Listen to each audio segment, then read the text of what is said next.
Reading through the Bible in a year, March 12th, Exodus 23, John chapter 2, Job 41, and 2 Corinthians chapter 11.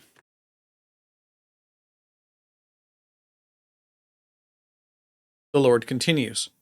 Do not spread false reports. Do not help a wicked man by being a malicious witness.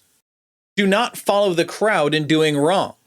When you give a testimony in a lawsuit, do not pervert justice by siding with the crowd, and do not show favoritism to a poor man in his lawsuit.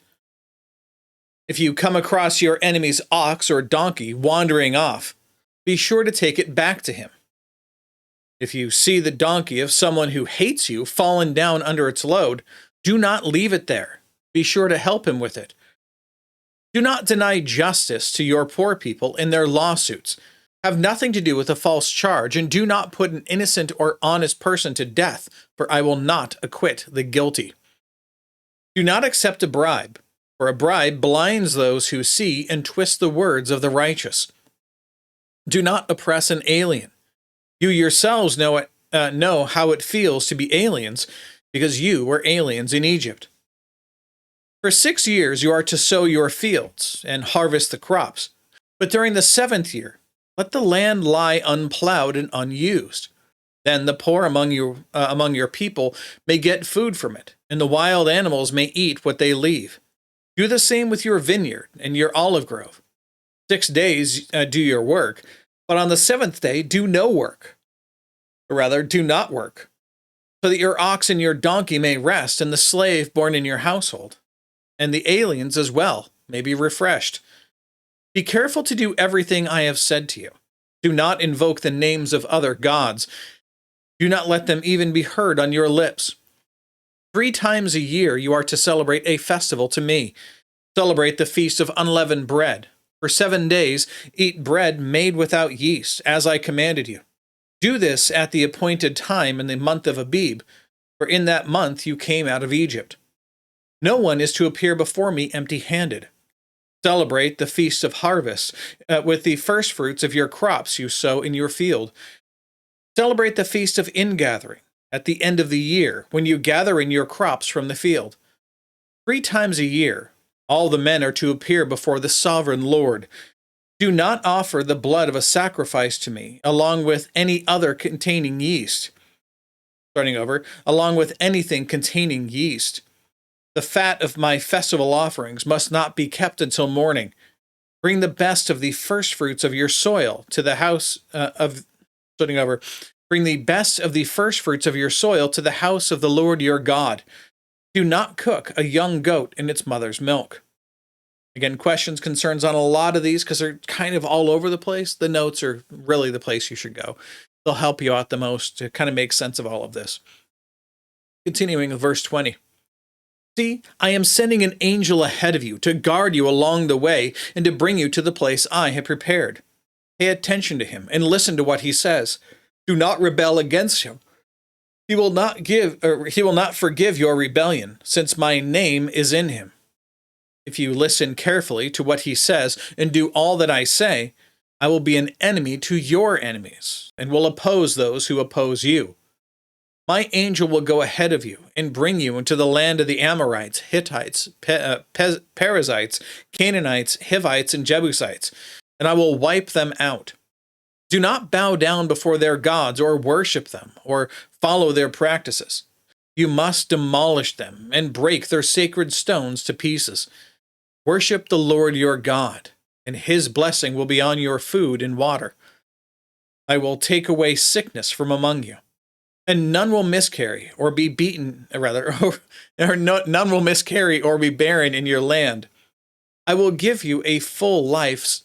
I apologize ahead of time. I got 3.5 hours of sleep last night. I'm doing my best. But again, like I always say, this is a normal thing to happen in Bible reading. You're going to have times where you barely sleep. I was up with work and then our grandson most of the night. So these are things that happen. But what you do is you just pick up and keep going. You'll be able to get through it. And you'll get a lot of benefit out of it. Continue on.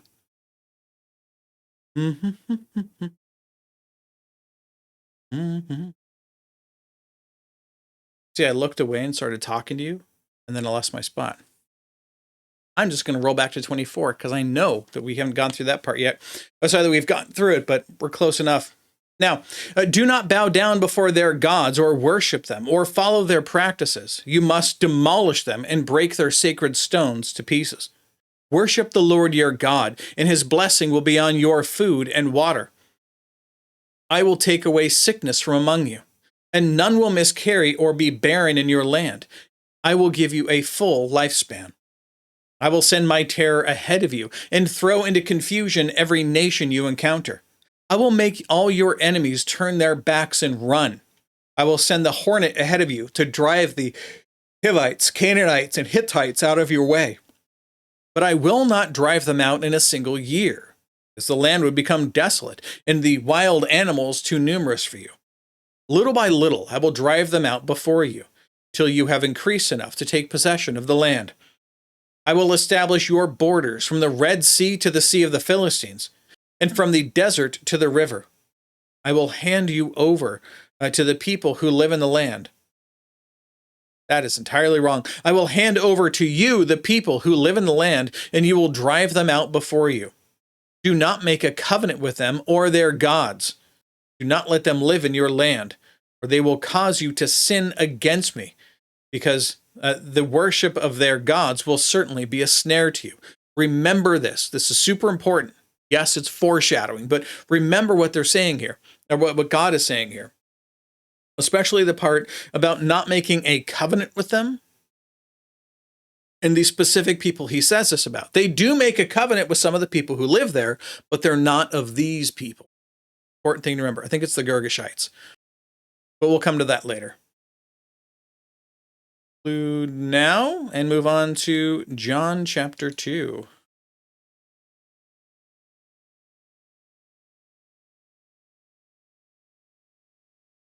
On the third day, a wedding took place at Cana in Galilee.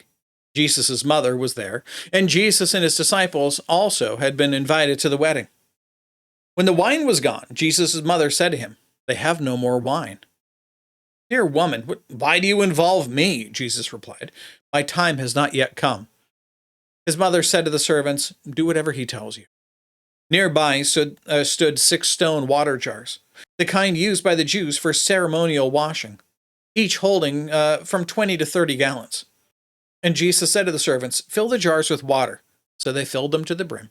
Then he told them, "Now draw some out and take it to the master of the banquet." They did so. The master of the banquet tasted the water that had been turned into wine. He did not realize where it had come from, though the servants who had drawn the water knew. Then he called the bridegroom aside and said, "Everyone brings out the choice wine first, and then the cheaper wine after the guests have had too much to drink. You have saved the best until now." This, the first of his miraculous signs Jesus performed at Cana in Galilee. He thus revealed his glory, and his disciples put their faith in him. After this, he went down to Capernaum with his mother and brothers and his disciples, and stayed there for a few days. When it was almost time for the Jewish Passover, Jesus went up to Jerusalem. In the temple courts, he found men selling cattle, sheep, and doves, and others sitting at tables exchanging money. So he made a whip of cords and drove them all from the temple area, both sheep and cattle. And he scattered the coins of the money changers and overturned their tables. To those who sold doves, he said, "Get these out of here. How dare you turn my Father's house into a market?" His disciples remembered that it was written, "Zeal for your house will consume me." It's quoted from Psalm 69:9. Then the Jews demanded of him, "What miraculous sign can you show to prove your authority to do all this?" And Jesus answered them, "Destroy this temple, and I will raise it again in 3 days." The Jews replied, "It has taken 46 years to build this temple, and you're going to raise it in 3 days?" But the temple that he had spoken of was his body. After he was raised from the dead, his disciples recalled what he had said. Then they believed the scripture and the words that Jesus had spoken. Now, while he was in Jerusalem at the Passover feast, many saw the miraculous signs that he was doing and believed in his name. Making sure I don't lose notes here. Continuing on. But Jesus would not entrust himself to them, for he knew all men. He did not need man's testimony about man, for he knew what was in a man. I have quite a few notes to pull through, so I'm going to go ahead and slowly do that so you can pause and read through them. Do do do do do do. Ba-dum ba-dum bum bum. Bum ba-dum bum bum bum ba-dum bum bum ba-dum bum bum. Bum ba-dum bum bum bum ba-dum bum bum ba-dum bum bum. Bum ba-dum bum bum bum. Bum ba-dum bum bum. All right, there we go. Moving on now to Job 41.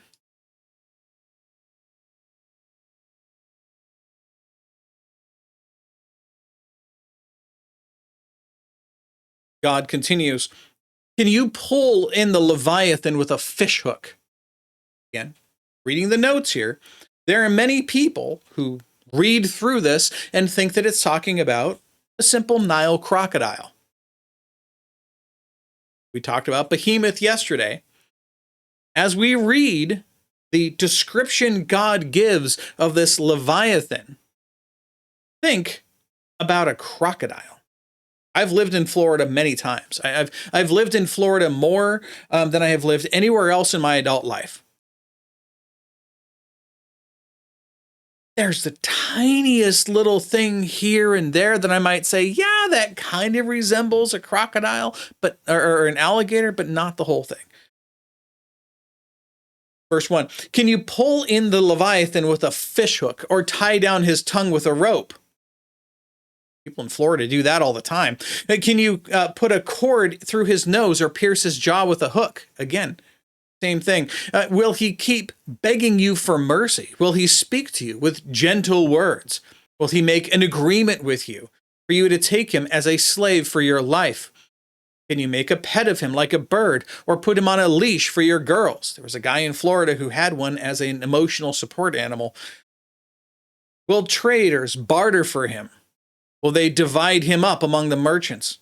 Can you fill his hide with harpoons or his head with fishing spears? If you lay a hand on him, he will remember the struggle and never do it again. Any hope of subduing him is false. The mere sight of him is overpowering. No one is fierce enough to rouse him. Who then is able to stand against me? Who has a claim against me that I must pay? Everything under heaven belongs to me. I will not fail to speak of his limbs, continuing to talk about Leviathan, his strength and his graceful form. Who can strip off his outer coat? Who would approach him with a bridle? Who dares open the doors of his mouth, ringed about with his fearsome teeth? His back has rows of shields tightly sealed together. Each is so close to the next that no air can pass between. They are joined fast to one another. They cling together and cannot be parted. His snorting throws out flashes of light. Crocodiles don't do that. His eyes are like the rays of dawn. Firebrands stream from his mouth. Sparks of fire shoot out. Smoke pours from his nostrils, as from a boiling pot over a fire of reeds. His breath sets coals ablaze, and flames dart from his mouth.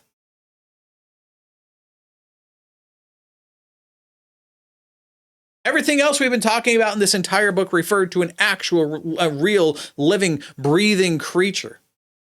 Things that actually existed, the sun, the moon, the stars, constellations, all of these things are real. Why would God come across something here and go, hold on. So I'm writing this children's book, and I'm gonna go ahead and bring up and make up this pretend animal. Right? And then I'm going to talk about this pretend animal, and I'm going to act like you've seen it and understand it. And not only do you understand it, you are terrified of this thing. And I'm going to describe it for you in detail. But it's just a pretend thing that doesn't exist. Just saying, continuing on. Verse 22, strength resides in his neck. Dismay goes before him. The folds of his flesh are tightly joined. They are firm and immovable. His chest is hard as rock, hard as a lower millstone. When he rises up, the mighty are terrified. They retreat before his thrashing. The sword that reaches him has no effect, nor does the spear or the dart or the javelin. Iron he treats like straw, and bronze like rotten wood. Arrows do not make him flee. Sling stones are like chaff to him. A club seems to him but a piece of straw. He laughs at the rattling of the lance. His undersides are jagged potsherds, leaving a trail in the mud like a threshing sledge. He makes the depths churn like a boiling cauldron and stirs up the sea like a pot of ointment. Behind him, he leaves a glistening wake. One would think the deep had white hair. Nothing on the earth is his equal. A creature without fear. He looks down on all that are haughty. He is king over all that are proud.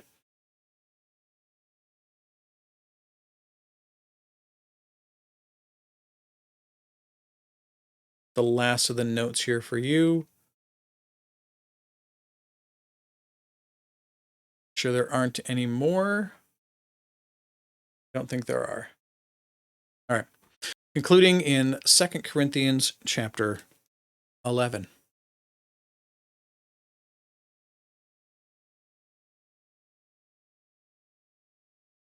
Paul continues, I hope that you will put up with a little of my foolishness. You are already doing that. I am jealous for you with a godly jealousy. I promised you to one husband, to Christ, so that I might present you as a pure virgin to him. I am afraid that just as Eve was deceived by the serpent's cunning, your minds may somehow be led astray from your sincere and pure devotion to Christ. For if someone comes to you and preaches a Jesus other than the Jesus we preached, or if you receive a different spirit from the one you received, or a different gospel from the one you accepted, you put up with it easily enough. When we get to Galatians coming up shortly, you'll see a very similar conversation he has with them. But I do not think that I am in the least inferior to these super apostles. Again, these are the people who are commending themselves to everyone, saying that they were such great people and leaders of Christians that they should listen to these people instead of everybody else, because they're accepted by everybody. Nobody chases after them. Nobody seeks to have them killed. But remember, when, and we'll read about this when we read through the book of James, when the world agrees with you, when the world celebrates your Christianity, then you're not actually teaching real Christianity. Jesus himself said that he came to bring division among people. Remember that. Continuing on. Verse 6. Now, I may not be a trained speaker, but I do have knowledge. We have made this perfectly clear to you in every way. Was it a sin for me to lower myself in order to elevate you by preaching the gospel of God to you free of charge? I robbed other churches by receiving support from them so as to serve you. And when I was with you and needed something, I was not a burden to anyone, for the brothers who came from Macedonia supplied what I needed. I have kept myself from being a burden to you in any way and will continue to do so. As surely as the truth of Christ is in me, nobody in the regions of Achaia will stop this boasting of mine. Why? Because I do not love you? God knows I do. And I will keep on doing what I am doing in order to cut the ground from under those who want an opportunity to be considered equal with us in the things they boast about. For such men are false apostles, deceitful workmen, masquerading as apostles of Christ. And no wonder, for Satan himself masquerades as an angel of light. It is not surprising then that if his It is not surprising then if his servants, Satan's servants, masquerades as servants of righteousness. Their end will be what their actions deserve. I repeat, let no one take me for a fool, but if you do, then receive me just as you would a fool, so that I may do a little boasting. In this self-confident boasting, I'm not talking as the Lord would, but as a fool. Since many are boasting in the way the world does, I too will boast. You gladly put up with fools since you are so wise. In fact, you even put up with anyone who enslaves you or exploits you or takes advantage of you or pushes himself forward and slaps you in the face. To my shame, I admit we were too weak for that. So much sarcasm here. What anyone else dares to boast about, I'm speaking as a fool, I also dared to boast about. Are they Hebrews? So am I. Are they Israelites? So am I. Are they Abraham's descendants? So am I. Are they servants of Christ? I'm out of my mind to talk like this. I am more. I have worked harder and been in prison more frequently, been flogged more severely, been exposed to death again and again. 5 times I received from the Jews the 40 lashes minus 1. 3 times I was beaten with rods. Once I was stoned. Now, the quick statement here. When you stone someone, it is to the death. You don't stone someone to maim them. You stone them to kill them. And this is a very common thing they would do in this time. It's not like it's so rare that, oh, it happened once. They just didn't know if he was dead. No, they throw stones at you until you are bleeding out and you're no longer breathing. And your heart no longer is functioning. In the Greek, you're dead. This is in the middle of a sentence. He says, once I was stoned. This comes up later. That 3 times I was shipwrecked. I spent a night and a day in the open sea. I've been constantly on the move. I've been in danger from rivers, dangers from bandits, danger from my own countrymen, in danger from Gentiles, in danger in the city, in danger in the country, in danger at sea, and in danger from false brothers. I have labored and toiled and often gone without sleep. I have known hunger and thirst and have often gone without food. I have been cold and naked. Besides everything else, I face the daily pressure of my concern for all the churches. Who is weak? And I do not feel weak? Who is led into sin? And do I not inwardly burn? If I must boast, I will boast of the things that show my weakness. The God and Father of the Lord Jesus, who is to be praised forever, knows that I am not lying. And Damascus, the governor under King Aretas, had the city of the Damascenes guarded in order to arrest me. But I was lowered in a basket from a window in the wall and slipped through his hands. Our notes here, we're nearly done. There we go. Tomorrow, we will continue this foolish boasting. All right, that's it. That is all the reading and all of the notes for today. God willing, we'll be back tomorrow. Behold, the word of the Lord.